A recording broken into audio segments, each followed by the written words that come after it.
All right, what if we want to change material and find the weight? So what I like to do is kind of note what it is. I just look at the mass and I'm thinking, holy cow, this is 175 pounds. This looks like a little block. Um, First thing I'm gonna do is just say okay, and it keeps that inertia here in the tree. But I want to check something because it's saying the weight is 175 pounds. It doesn't seem that big. I'm going to go to Tools, Measure Item, and select this edge. If you don't get the results you want, you customize it, and a diameter and a center point should be showing up here somewhere. And it's not coming up. For some reason, my system is not working. We try it again. Yeah, where's my, oh, it's working fine. I have my measurements in hide. So I'm going to right click, get them out of hide, and I'm doing the diameter for the second time. Well, this is an 8-inch diameter, so maybe it is heavier than I thought. All right, well, I'm just going to show off the features. So let's go ahead and hit escape. I don't need to see those measurements right now. What I want to do is change this material. So I'm going to try clicking on this and hitting material browser.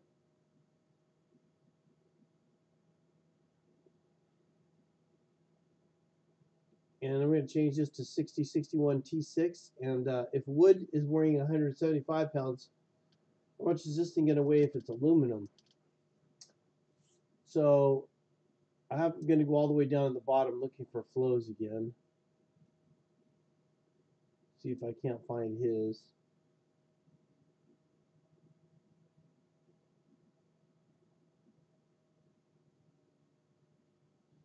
And there it is. It's the last one. So I'm going to apply that. Close this off. And again, I'm going to click on the second one here, this one. Hit the green check.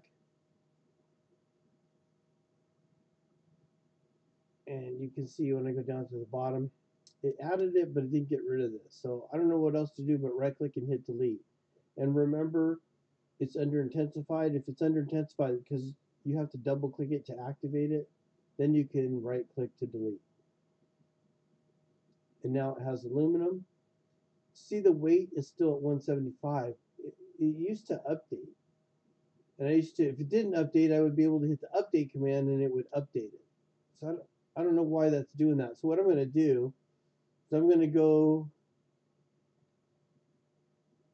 it jumped to assembly design for some reason too. So watch out for it jumping on assembly design. If it does, you got to go to this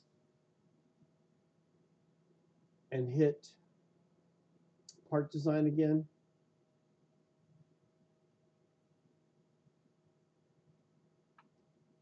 Whoa, sorry, I did not mean to do that. I can't believe it did that. It's weird.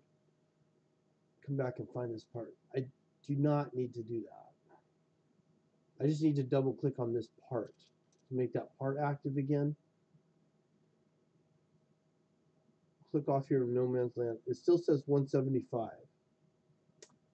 So we'll go to inertia, but this time I'm going to pick the part body. Make sure that's active first and then hit inertia, and then you'll see all your values come in.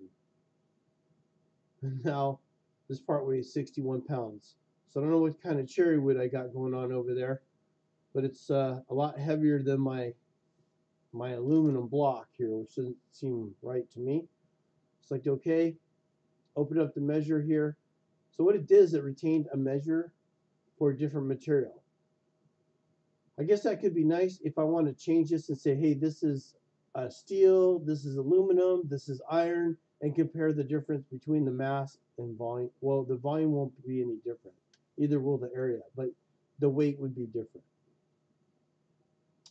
So this one was you could change the name to aluminum, and this one here you could change the name to cherry wood to compare the difference of weights.